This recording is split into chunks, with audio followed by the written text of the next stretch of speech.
I am not tracking that, Congresswoman. Wow. You can honorably resign, or we are going to impeach you. I don't spend a lot of time on Twitter. Well, you know, I'm sure you do. Global intifada. Attenuate the flow.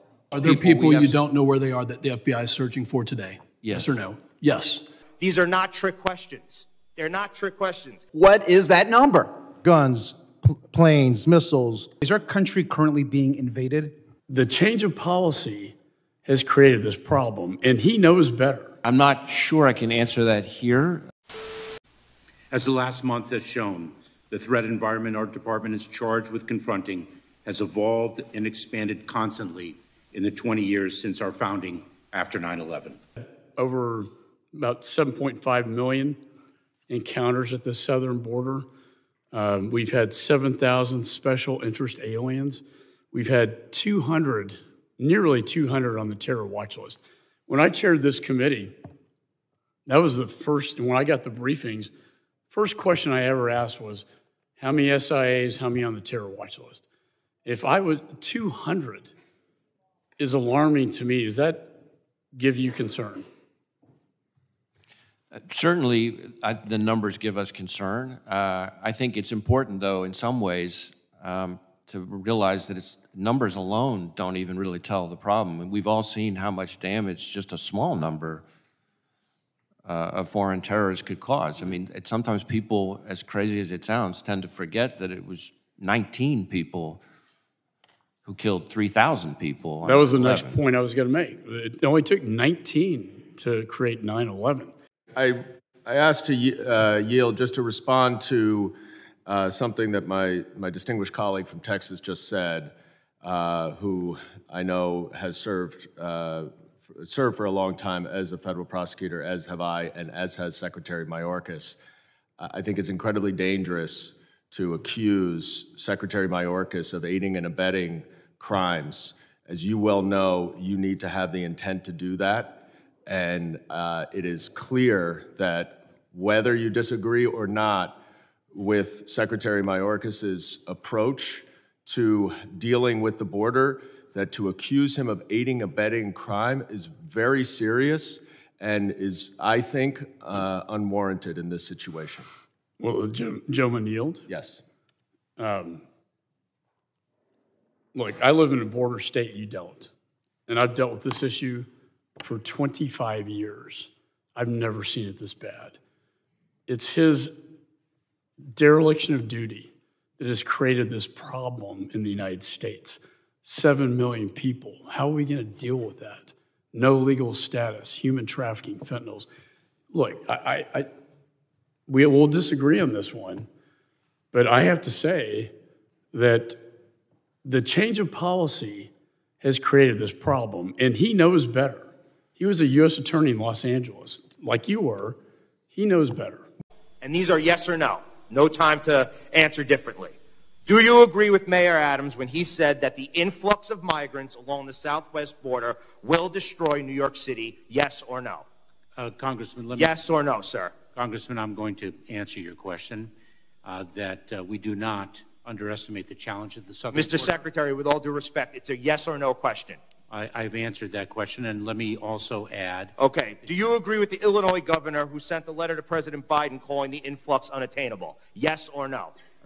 Congressman, we work very closely with the cities to address. Mr. Secretary, with all due respect, it's a yes or no question. Yes or not? I'm going to answer your question. Okay. Does it concern you that Mayor Adams' office asked a judge to stop a decades-old right-to-shelter mandate which requires New York to give place to sleep anyone who needs one? Yes or no? Congressman, I can't speak to Okay. Does it concern you that the surge of illegal aliens crossing the southwest border has overwhelmed our big cities like New York with approximately 60,000 occupying beds in traditional city shelters and in over 20 emergency sites? Yes or no? Congressman, I am incredibly proud of the men and women of the department. Does it concern you that Mayor Adams stated, and I quote, "We, the city of New York, are getting no support on this national crisis," end quote? Yes or no? Congressman, we are very proud of the work. Does it concern you that as of August 2023, New York City was paying almost $10 million per day to provide services for illegal aliens? Yes or no? Do I have a chance to answer your question? Sure. If the answer is yes or no, you have had the opportunity to answer every one of my questions. But you refuse to answer the questions whether they're yes or no. These are not trick questions. They're not trick questions. The answers should unequivocally be yes. Every state is a border state. Every city is a border city, especially when it comes to bearing the cost of you and President Biden's failed policies at the border. That watch list that we talk about, why do you think in 4 years before this there were only 11 and suddenly there are 294 in the past few years? Why do you think that's so? I can't really speak to that issue. It's not in my lane. I can tell you that the threats that come from the other side of the border are very much consuming all 56 of our field offices, not just in the border states. That's why I made the point. Sure, I agree. If I heard you correctly, what you just said is not every state in the country is a border state now. Is that what you just said?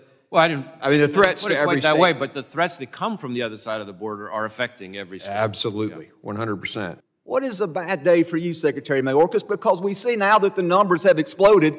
They're no longer 1,000 a day. They're not even 4,000 a day when this article was written.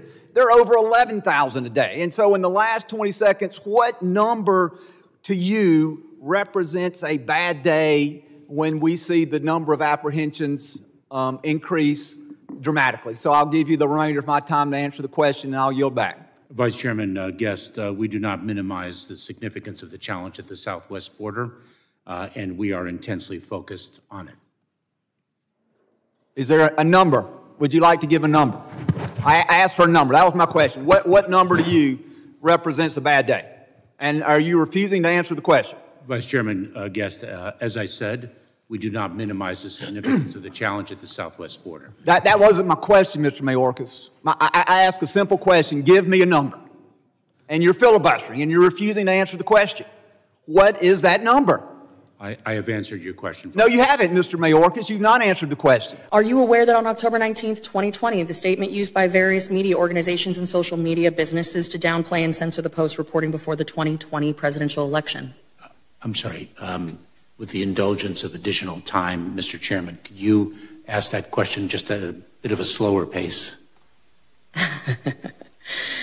Are you aware that on October 19th, 2020, the statement was used, the statement that was signed by Brennan, Clapper, and Colby was used by multiple media organizations, social media businesses to downplay and censor the story about the Hunter Biden political influence right before the 2020 presidential election? I am not tracking that, Congresswoman.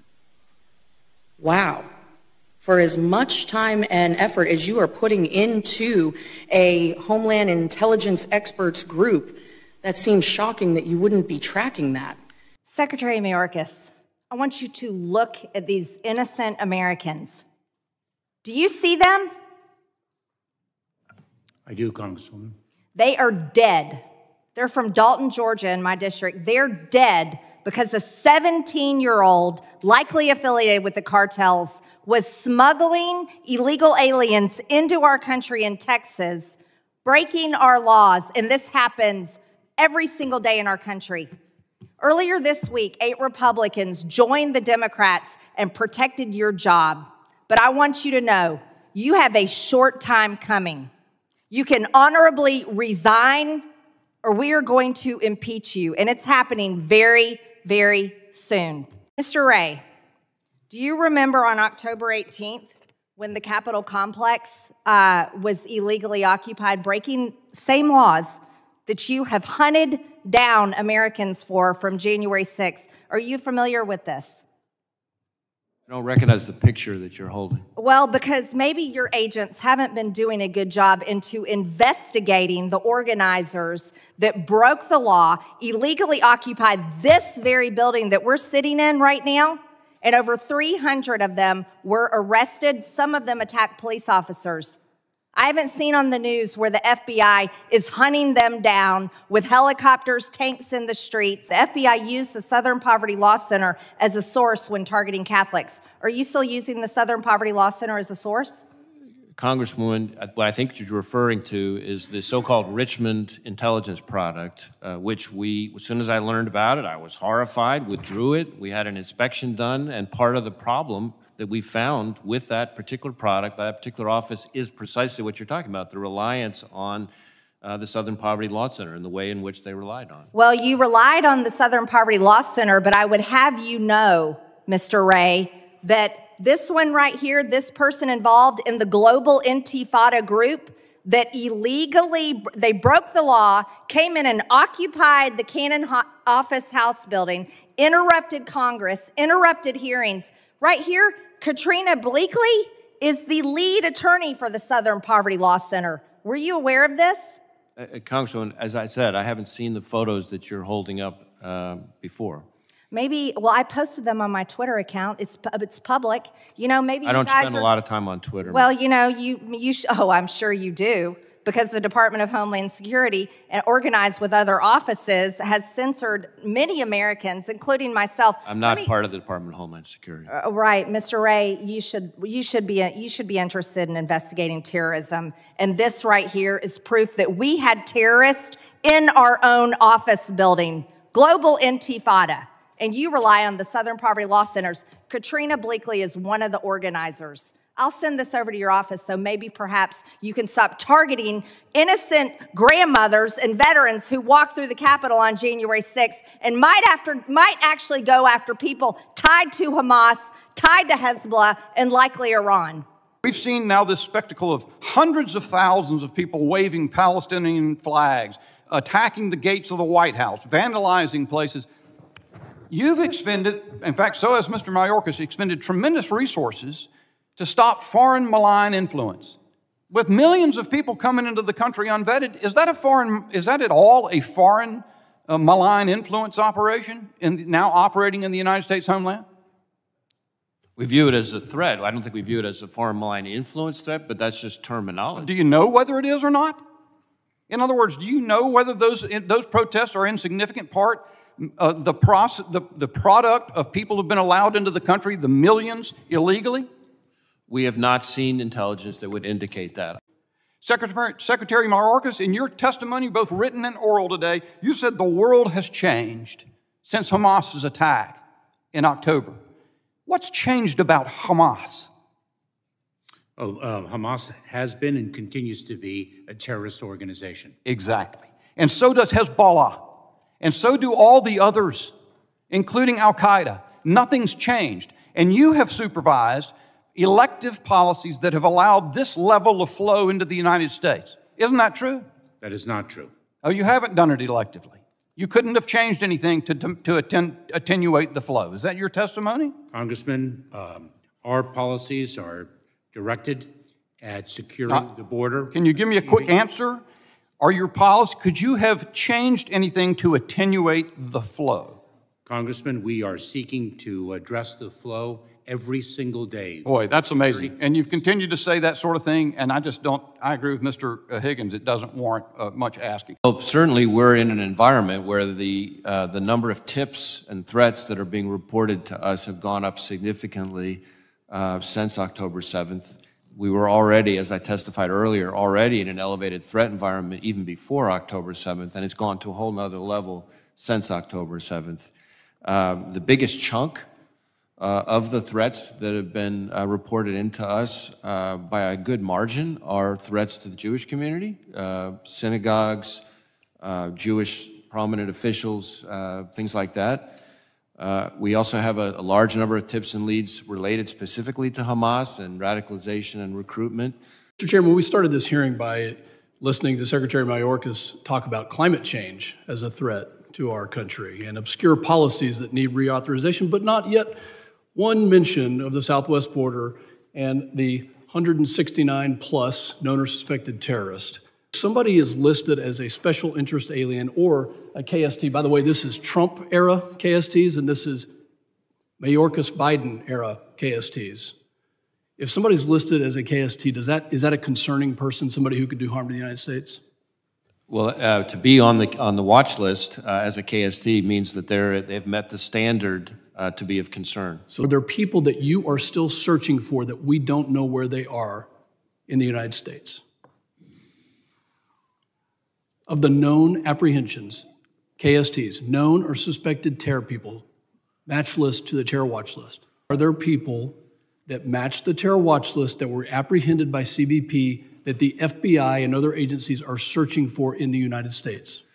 There are certainly individuals who are the subject of terrorism investigations that we are searching for. Are there Whether or not they're people, to me, I guess the distinction I'm drawing is, well, there's obviously a lot of focus on the watch list itself.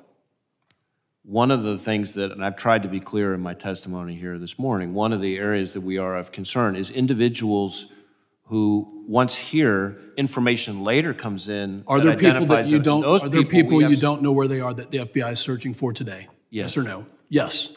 Secretary Mayorkas, I've noted you as a worthy adversary, sir, for 2.5 years. But my issue is not with you today. I'm done with you. I've completed my investigative work. It's quite extensive.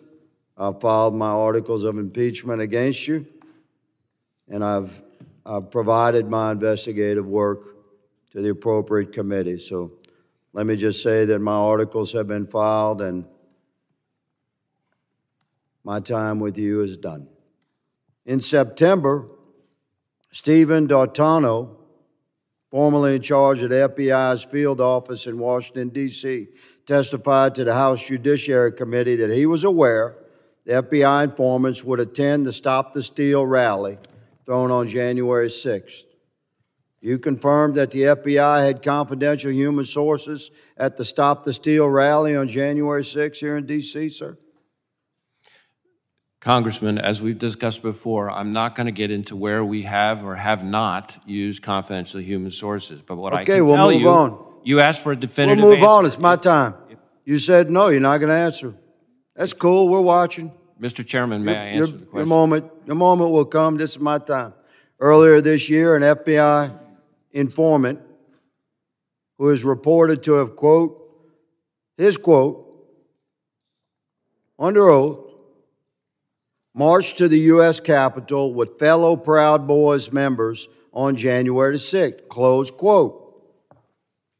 He said he was communicating with his FBI handler while people were entering the U.S. Capitol. Can you confirm that the FBI had that sort of engagement with your own agents embedded into the crowd on January 6th?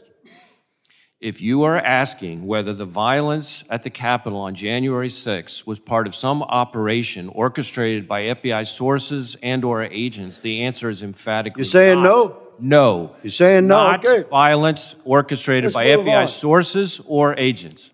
Are you familiar with you know what a ghost vehicle is? Director of the FBI certainly should. You know what a ghost bus is? A ghost bus? Ghost bus. I'm not sure I've used that term before. Okay. Well, it's pretty common in law enforcement. It's a vehicle that's used for secret purposes. It's painted over. These two buses in the middle here, they were the first to arrive at Union Station on January 6th, 0500. I have all this evidence. I'm showing you a tip of this iceberg. Mr. Chairman. These two buses Mr. are Chairman. painted completely white. Point of order. Point of order. Sure. Just run over the time. I understand, but you'll recall that Ms. Jackson Lee's been allowed to go 2 minutes before. I've been very fair in letting people finish their questioning throughout my tenure as chairman, and I'll continue to be fair on that regard. But I will make a note to the members, if you could stay as close within your time as possible. We have a lot of people that want to ask these gentlemen questions. So with that, the gentleman yields. But your point, I've been very fair in this, Mr. Ivey, with everybody on this side of the aisle just as much. I don't think I accuse you of being unfair, Mr. Chairman. You're making a point. Okay, thank you. I now recognize Mr. May I Wray. close this statement, Mr. No, Chairman? I think your time is expired, Mr. I note that other members across the aisle have been granted time, and I object to my question being closed. This is a very significant hearing, Mr. Chairman, and these buses are nefarious in nature and were filled with FBI informants dressed as Trump supporters.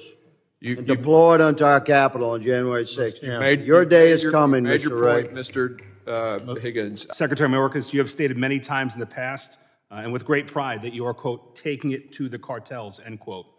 With 75,000 Americans dead in just 1 year, and cartels raking in billions of dollars and armed to the teeth with military-like weaponry, and with enough fentanyl coming across our border to kill nearly every human on the planet, would you classify this as successfully, quote, taking it to the cartels, end quote?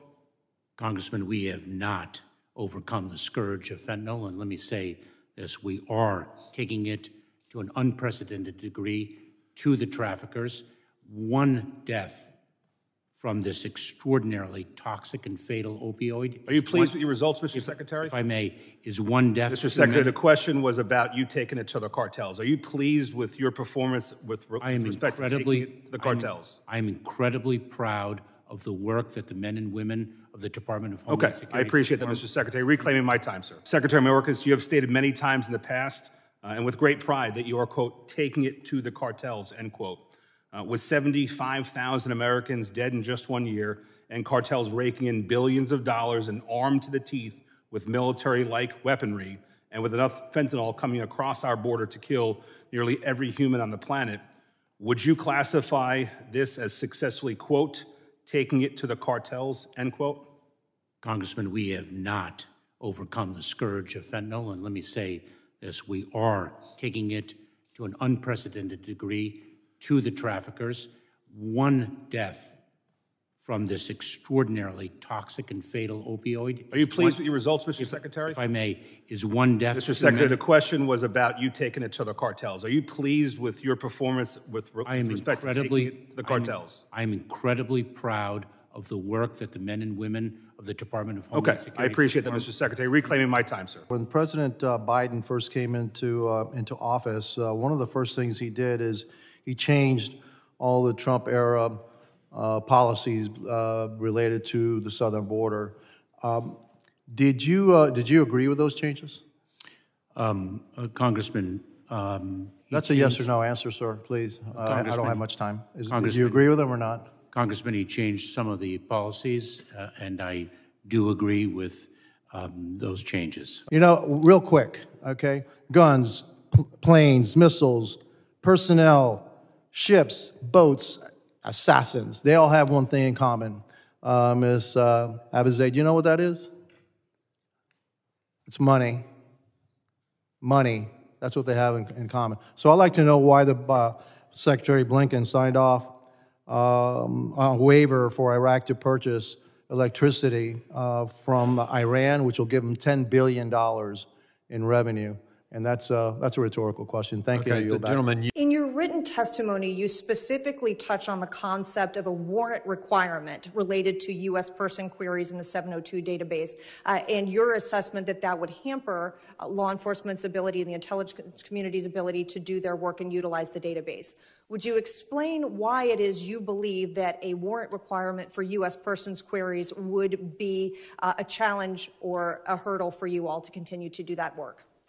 Well, the first thing I would say is that it's quite clear under the case law that a warrant is not required constitutionally to run a U.S. person query. This is information that is already lawfully collected, and it's our ability to run queries of the information that's already lawfully collected. The second thing, though, is that the stage in an investigation where 702 is really used is at the front end to quickly figure out, what are we dealing with here? Do we have a threat? Do we have to pursue? So agility and speed are of the essence. And trying to get a warrant requirement at the front end in that stage is really a non-starter. Do we have a number on how many fighters, Hamas fighters came into Israel? Do we have a round number on that? I don't have a number for you. Mr. Wray, you know? I don't. Almost a month passed, although we don't have a good accountability on what those numbers look like. I'm sure we can get those for you. I don't have them for you today, but it was a sizable number to a shocking degree. So how many deaths in Israel last month, total civilian? Well, we've seen the Israeli government revise their casualty estimates down to around 1,200. Again, a shocking number of deaths. How many hostages remain? There are over 200, is my understanding. Mr. Secretary, yes or no, is our country currently being invaded? Congressman, that is a term that I find to be offensive. And I do as well, thank you. And is invasion, excuse me, this is my time is screen. In your professional opinion, what's causing the increase of encounters of individuals on the terror watch list and the traffic at our southern border? You know, I'm not sure that I have a professional opinion about immigration. We try to stay in our lane and focus on the issues that we're contending with. Well, I know you do, actually, sir, I know you're a really smart guy. I know you do have an opinion. If you're not willing to share it in this setting, that's okay. But I know you've studied criminology, you've studied deterrence. I mean, you are the head of the FBI. We all recognize that. Has the pipe bomber who planted bombs at the DNC and the RNC on January 6th, has he been arrested yet? That is something we're still aggressively investigating. Okay. So you were able to arrest hundreds of individuals who were allowed into the Capitol, walked around, took selfies, but we can't find the individual who committed the most dangerous crime and attempted to cause multiple mass casualty events at the Capitol, or around the Capitol. Congressman, we have an entire dedicated team focused specifically on this investigation. We've done thousands of interviews, visited, again, just in the pipe bomb investigation. Okay. Director Abizaid, do you continue to maintain that there is no material risk of organized terrorism from this massive infiltration, both of people minimally encountered and almost 2 million people neither encountered or vetted whatsoever? I appreciate the question, and we absolutely recognize the kind of vulnerabilities that are associated with border security across all of our ports of entry, across southwest border and otherwise. But I would maintain, and I talk to my analysts about this on a regular basis, that as we look at the global terrorism environment, as we look at foreign terrorist organizations' intentions to try and seed operatives into the United States, we don't have indications that are credible or corroborated that those terrorist organizations are trying to do that at this time. You are aware, are you not, ma'am? You remember, I made this comment the last time. The 9/11 Commission report talked about the system blinking red. There were obvious risks. Director Wray sat next to you just a few minutes ago, and you've changed your tenor too, Director Wray, and you said that you observed that it took only 20 to take down the World Trade Center. So among 1.7 million coming in, not interdicted by the federal government or any government. Why is that not an obvious risk to you that we could have organized terrorism? How many cells could you create of 20 people? Sir, if I may, I'd like that? to clarify. We absolutely recognize the risk. In fact, if you look at the kind of counterterrorism enterprise that we've built that's focused on collecting overseas, that's focused on border security, that's focused on screening, vetting, watch listing individuals and terrorist identities, it's absolutely a risk that we understand and a vulnerability that we work very hard over the last 20 years to shore up.